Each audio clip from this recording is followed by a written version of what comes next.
بسم اللہ الرحمن الرحیم الحمدللہ رب العالمین والصلاة والسلام علی اشرف الانبیاء وسید المرسلین۔ معزز ناظرین، الحمدللہ آج کی اس نشست میں 28ویں پارے کے دوسرے ربع کی تلاوت کی گئی ہے اور اس کے ساتھ ہی 28ویں پارے کا نصف مکمل ہوا ہے۔ اور کل کی تلاوت میں جیسا کہ بیان کیا گیا تھا کہ سورۃ الحشر کی تلاوت کا آغاز کیا گیا ہے، تو الحمدللہ آج کی اس نشست میں سورۃ الحشر کی تکمیل بھی ہوئی اور اس کے ساتھ ساتھ سورۃ الممتحنہ کی مکمل تلاوت کی گئی ہے۔ کل کی نشست میں ناظرین سورۃ الحشر کے حوالے سے کچھ پس منظر ہم نے بیان کیا تھا کہ اہل مدینہ میں وہ لوگ یا مدینہ منورہ کے رہنے والوں میں وہ قبائل کہ جو یہودیوں کے قبائل تھے، جن میں خاص طور پر بنو نضیر کہ جنہوں نے عہد شکنی کی، رسول اللہ صلی اللہ علیہ وسلم کے ساتھ سازش کرنے کی کوشش کی اور اپنے معاہدوں کو انہوں نے توڑ دیا، تو اس کے نتیجے میں پھر انہیں الٹیمیٹم دیا گیا کہ 10 دن کے اندر اندر وہ شہر سے نکل جائیں، جو چیزیں وہ لے جانا چاہتے ہیں املاک میں سے، اپنی ملکیتوں میں سے، تو وہ بے شک لے جائیں اسلحے کے علاوہ۔ تو اس طریقے سے جب وہاں سے ان کا اخراج کیا گیا یا نکالے جانے کا وقت قریب آیا، جس کو قرآن نے حشر کے لفظ سے تعبیر کیا کہ حشر کا معنی ہوتا ہے جلا وطن کرنا، کسی کو کسی جگہ سے نکال دینا۔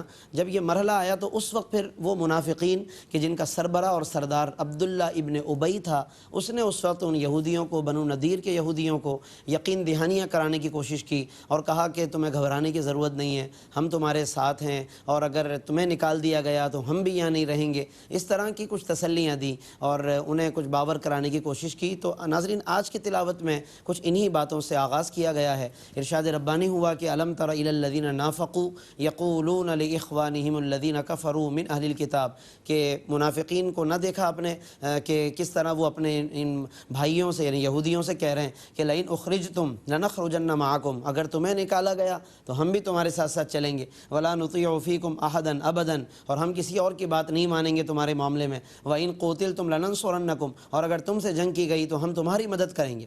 یہ اس طرح کی جھوٹی تسلیاں دی، لیکن اللہ جانتا ہے، چونکہ اللہ علام الغیوب ہے، علیم بذات الصدور ہے، دل کی باتوں کو جانتا ہے۔ اللہ کو معلوم تھا کہ یہ سب جھوٹی باتیں ان کی، اللہ نے فرما دیا کہ حقیقت یہ ہے کہ لئن اخرجوا لا یخرجون معہم، کہ اگر ان یہودیوں کو نکالا گیا تو یہ منافقین ساتھ نہیں جائیں گے، ولئن قوتلوا لا ینصرونہم، اور اگر ان کے ساتھ لڑائی ہوئی لا ینصرونہم تو یہ مدد کو بھی نہیں آئیں گے، ولئن نصروہم لیولون الادبار، اور اگر بالفرض آ بھی گئے تو یہ پیٹ پھیر کے بھاگ جائیں گے۔ یہ اللہ رب العالمین نے ساری باتیں پہلے سے بیان فرما دی اور گویا کہ یہ بتایا گیا کہ یہ وہ لوگ ہیں کہ جو عہد شکن ہیں، جھوٹ بولتے ہیں اور جھوٹی تسلیاں کراتے ہیں۔ یہ تمام باتیں اور تمام صفات ناظرین وہ ہیں کہ جو یہود کی صفات ہیں، منافقین کی صفات ہیں۔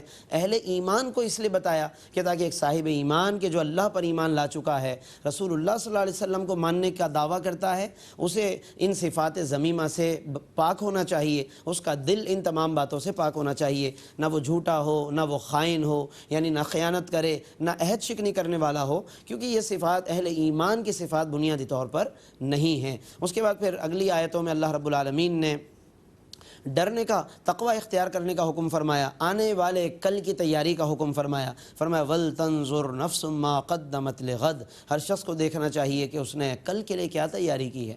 ناظرین آج ہم دنیا کے لیے تو بڑی فکر رکھتے ہیں، ہر اگلے آنے والے دن کی فکر رکھتے ہیں، لیکن اگر ہمیں فکر نہیں ہے تو قیامت کے لیے فکر نہیں ہے، اس کی کوئی تیاری کا کوئی راستہ ہم اختیار نہیں کرتے، اور ایسا کوئی راستہ کہ جس سے ہم اپنے آپ کو اللہ کی بارگاہ میں سرخرو کر سکیں، ہم اس کے لیے کوئی تیاری نہیں کرتے۔ لیکن ناظرین ہمیں اس کے لیے فکر کرنی چاہیے۔ یہاں پر بہت واضح طور پر اس طرف توجہ دلائی گئی ہے، اور ایک روایت میں بھی فرمایا نا کہ جس کا مفہوم یہ کہ انسان جب دنیا سے جاتا ہے تو پیچھے والے تو یہ کہتے رہ جاتے ہیں کہ بھئی یہ دیکھو کہ ما خلفا، کیا کیا چھوڑ کر گیا ہے، وہ اس فکر میں رہتے ہیں، اور آگے فرشتے کیا کہہ رہے ہوتے ہیں، ما قدما، یہ دیکھو کیا لے کر آ رہا ہے۔ اور آج ہمیں یہ فکر تو ہے کہ پیچھے ہم کیا چھوڑ کر جائیں گے اور ورثاء کے لیے کیا بنے گا، لیکن ما قدما کی کوئی فکر نہیں ہے کہ فرشتے کہیں گے کہ دیکھو کیا لے کر آیا ہے۔ اور کل کو اگر یہ سب کچھ اس طرح دیکھا گیا تو ہمیں سوچنا چاہیے کہ ہمارے اعمال میں ایسی چیزیں ہونی چاہیے کہ جو واقعی ذخیرہ ہو سکیں اور کل قیامت کے دن ہم اللہ کی بارگاہ میں سرخرو ہو سکیں۔ پھر اس کے بعد ایک بہت اہم بات، آیت نمبر 19 سورۃ الحشر، فرمایا وَلَا تَكُونُوا كَالَّذِينَ نَسُوا اللَّهَ فَأَنسَاهُمْ أَنفُسَهُمْ، ان لوگوں کی طرح نہ ہو جاؤ کہ جنہوں نے اللہ کو بھلایا، اللہ نے پھر انہیں اپنا آپ بھلا دیا۔ یہاں پر ایک بڑا اہم اصول علماء نے بیان فرمایا کہ خدا فراموشی یعنی جو اللہ کو بھول جانا ہے، یہ ایسا ایک سنگین معاملہ ہے کہ خدا فراموشی یہ خود فراموشی کا باعث بن جاتی ہے. یعنی پھر اللہ اسے اپنے آپ سے بھی غافل کر دیتا ہے، اپنے وجود سے، اپنے نفع و نقصان سے. چنانچہ بندہ پھر صحیح اور غلط میں صحیح معنی میں تمیز کرنے سے بھی محروم ہو جاتا ہے. تو اللہ کو کبھی نہ بھولیے، اللہ کا ذکر، اللہ کو یاد رکھنا اور اللہ سے تعلق، یہ ہماری بنیادی پہچان ہونی چاہیے. اور یہی آج کی تلاوت اور آج کی جو سورۃ الحشر ہے، یہ وہ مشہور و معروف سورت ہے کہ جس میں اللہ رب العالمین نے اپنے کئی اسماء مبارکہ بھی بیان فرمائے ہیں. هو اللہ الذی لا الہ الا هو عالم الغیب والشہادہ هو الرحمن الرحیم. الاسماء الحسنی ہے، یعنی ان کی ہمیں تلاوت کرنی چاہیے تاکہ اللہ کا قرب حاصل ہو. ان کی برکت سے اللہ تعالیٰ دعائیں قبول فرماتا ہے. الملک، القدوس، السلام، المؤمن، المہیمن، العزیز، الجبار، المتکبر. پھر اگلی آیتوں میں الخالق، الباری، المصور. یہ تمام باتیں، تمام صفات، ان کی ناظرین بہت طویل تشریح ہے. ظاہر ہے کہ مختصر سے وقت میں ہم ان اسماء حسنہ پر کیا اور کس طرح کوئی تفصیل بیان کر سکتے ہیں، لیکن اتنا ضرور عرض کروں گا کہ ہمیں محبت ہونی چاہیے قرآن سے اور قرآن کی ان آیات مبارکہ سے، تاکہ ہمارے اندر آج ہم اپنے بچوں کا نام رکھنا چاہتے ہیں تو نہ جانے کیا کتنے جتن کرتے ہیں کہ اس نام کا مطلب بتا دیں، اس نام کی میننگ پتہ چل جائے. اللہ کے ناموں کی میننگ کا بھی کوئی شوق ہے ہمارے اندر؟ ہمیں اللہ کے اسماء حسنہ کی محبت ہمارے اندر پیدا ہو، ہمارے اندر یہ جذبہ. تو ہمیں مطلب اس حوالے سے ضرور غور کرنا چاہیے کہ ہم اللہ تبارک و تعالیٰ سے محبت رکھیں، اس کے اسماء سے محبت رکھیں. اسماء حسنہ جو بھی یعنی اچھے نام، ہر نام اس کا اچھا ہے، الاسماء الحسنہ ہے سب کے سب. تو ضرور ہمیں ان ناموں کا ورد کرنا چاہیے، اس کی تلاوت کرنی چاہیے تاکہ ہمیں اس کی برکتیں بھی حاصل ہوں. تفسیر بھی ضرور اس کی ہمیں پڑھنی چاہیے. اس کے بعد ناظرین سورۃ الممتحنہ کی بھی آج تلاوت کی گئی. اس کا اگر ہم پس منظر دیکھیں سورۃ الممتحنہ میں، تو ایک بہت تاریخ اسلام کا بہت اہم ترین واقعہ کہ جب حضور علیہ الصلوۃ والسلام خفیہ طور پر فتح مکہ کے لیے تیاری فرما رہے تھے، لشکر تیار کر رہے تھے. ایسے میں حضرت حاطب بن ابی بلتع رضی اللہ عنہ ایک صحابی ہیں، تو انہی دنوں میں جب فتح مکہ کے لیے تیاریاں ہو رہی تھی، خاموشی سے تاکہ کفار کو نہ پتہ چلے، انہیں نہ بتایا جائے، ایک عورت وہاں سے، ایک باندی بنو ہاشم کے خاندان سے تعلق رکھنے والی، وہ ظلم و ستم سے تنگ آ کر مدینہ منورہ میں آ گئی. حضور نے انہیں ان کی مدد کر کے واپس لوٹانا چاہا. جب وہ واپس جانے لگی، حضرت حاطب بن ابی بلتع نے ایک خط دے کر کہ کچھ اہل مکہ کو معلومات اس حوالے سے دی.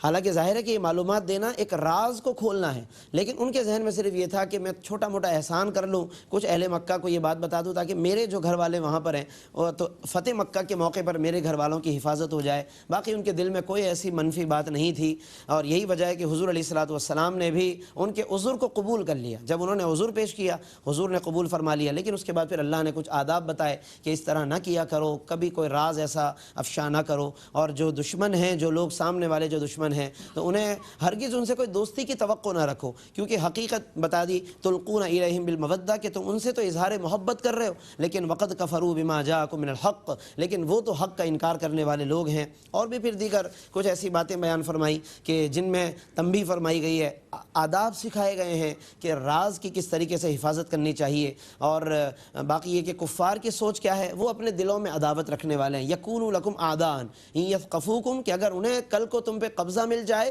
یکون لکم اعداء، وہ تو تمہارے دشمن ہی ہوں گے. ویبسطوا الیکم ایدیہم، اور بڑھائیں گے تمہاری طرف اپنے ہاتھ، اپنی زبانیں یعنی دراز کریں گے، برائی کریں گے تمہارے ساتھ. اس لیے جس کے ساتھ اس طرح کی شرپسندی، یہ بات یاد رکھیے گا ناظرین کہ جس کی شرپسندی عیاں ہو جائے، جس کا مزاج ہمیں پتہ ہو کہ یہ ہمارے وطن کے لیے، ہماری قوم مسلم کے لیے، اہل ایمان کے لیے شرپسند اور نقصان دہ ہے، تو جس کے مزاج کے بارے میں ہمیں پتہ چل جائے، پھر اس سے بار بار دوستی کی کوئی توقع رکھنا، خیر کی توقع رکھنا، شاید وقتی طور پہ کچھ اچھے تاثرات وہاں سے مل جائیں، لیکن حقیقت حال نہیں بدل سکتی. یہ قرآن نے بتا دیا. تو یہ قرآن کی آیتوں میں ہمیں اس طرح کے شرپسند عناصر کے بارے میں سمجھنا چاہیے کہ ان کا سد باب دوستی کا ہاتھ بڑھا کر نہیں ہو سکتا. ان کے لیے اپنی ایمانی قوت کا مظاہرہ کرنا وہی یقیناً اس کا حل ہے جو قرآن نے بھی اس کی طرف اشارہ فرما دیا. شرپسندی کو روکنے کے لیے یہی. ہاں اگر جن کے اندر شرپسندی نہیں ہے تو ظاہر ہے کہ ان کے ساتھ اس طرح کا کوئی رویہ ہمیں بلا وجہ رکھنے کی ضرورت نہیں. ان کے ساتھ دوستی کا ہاتھ بڑھایا جا سکتا ہے، لیکن دوستی سے یہاں مراد وہ حقیقی محبت قلبی نہیں ہے، بلکہ وہ صرف اس حد تک کہ جس سے اہل اسلام کو ان کے نقصان سے بچایا جا سکے. یہ بھی قرآن نے بتا دیا لا ینہاکم اللہ عن الذین لم یقاتلوکم، کہ جو تمہارے ساتھ قتال کرنے ماننے والے نہیں ہیں، شر پسند نہیں ہیں، اور تمہیں بلا وجہ اپنے گھروں سے نکالنے والے نہیں ہیں۔ فرمایا اللہ تمہیں منع نہیں کرتا ان تبروہم، کہ ان کے ساتھ کوئی بھلائی کر لو، وتقسطوا الیہم، اور ان کے ساتھ کوئی انصاف کا برتاؤ کر لو۔ تو اس طرح کا کچھ معاملہ ان کے ساتھ ہو سکتا ہے کہ جو شر پسند نہ ہو۔ تو ہمیں یہ فرق کو ملحوظ رکھتے ہوئے ہی اقدامات کرنے چاہیے، چاہے حکمران وقت ہوں، حکام بالا ہوں، یا اور کسی بھی قسم کی سطح پر ہم ان معاملات کو دیکھیں تو ہم اس طرح اس کا فیصلہ کر سکتے ہیں۔ باقی یہ کہ خواتین وہاں سے مکہ مکرمہ سے صلح حدیبیہ کے باوجود بھی مدینہ منورہ آتی تھی، جبکہ اس وقت یہ معاہدہ ہو چکا تھا کہ کوئی بھی واپس آئے گا اس کو لوٹایا جائے گا، لیکن خواتین کا معاملہ چونکہ مستثنیٰ تھا، اور اس لیے مستثنیٰ تھا کہ جس وقت یہ معاہدہ ہوا ہے اس میں صرف یہ صراحت کی گئی تھی کہ یہ معاہدہ مردوں کے لیے ہے، تو خواتین کا معاملہ خود بخود قدرتی طور پر مستثنیٰ ہو گیا۔ اس لیے اللہ تبارک و تعالیٰ نے ان کے لیے الگ سے احکام بیان فرمائے، اور الگ سے ان کے لیے کچھ اجازتیں اللہ تبارک و تعالیٰ نے عطا فرمائی۔ تو آج کی تلاوت میں چونکہ یہ باتیں بھی بیان کی گئیں کہ جب کچھ عورتیں وہاں سے ہجرت کر کے آئیں تو کس طرح ان کی جانچ پڑتال کرو۔ حضور علیہ السلام باقاعدہ جانچ پڑتال کیا کرتے تھے، ان عورتوں سے قسمیں لیا کرتے تھے، وہ تمام تفصیلات علماء نے بیان فرمائی ہیں۔